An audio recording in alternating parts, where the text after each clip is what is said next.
হেই সবাই কেমন আছেন? নতুন একটি ভিডিওতে আপনাদের সবাইকে স্বাগতম। আজকে আপনাদের সাথে শেয়ার করব একটা ফুচকার ভিডিও।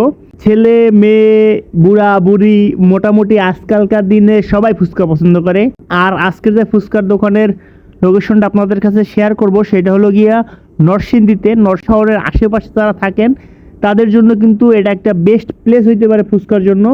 তো আগে লোকেশনটা বলি। লোকেশনটা হলো গিয়া নরসিংদীতে যে চিনিসপুর কালী মন্দির আছে, কালীবাড়ি, ওই কালীবাড়ির মন্দিরের সাথে একটা ফুচকার দোকান আছে, সেটা হলো মা ফুচকা অ্যান্ড চটপটি হাউস। তো প্রতিদিনই এখানে কিন্তু ভিড় লেগে থাকে, কারণ প্রতিদিন দর্শনার্থীরা আসে এবং এই ফুচকার দোকানের কিছু স্পেশাল কাস্টমার আছে যারা এই দোকানে রেগুলার আসে।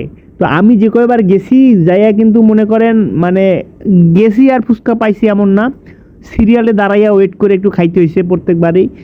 আর এই ফুচকার দোকানের বিশেষত্বটা হলো গিয়া তারা যে ফুচকাটা বানায় সেটা হলো গিয়া হোমমেড, মানে বাড়িতে বানানো।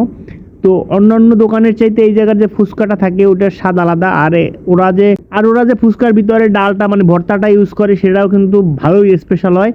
আর এখানের মোস্ট স্পেশাল জিনিস হলো গিয়া তাদের টকটা। ভাই এখানে টকটা জাস্ট অসাধারণ। আমি যে কয়বার গেছি টক মনে করেন ডাবল নিয়ে খাইছি। আর এখানে আরেকটা জিনিস হলো গিয়া যে টক, এটা কিন্তু প্রতিদিন চেঞ্জ হয়, যে প্রতিদিন এক টক তা না। তো ধন্যবাদ সবাইকে। আপনারা জানাবেন যে ভিডিওটা কেমন লাগছে।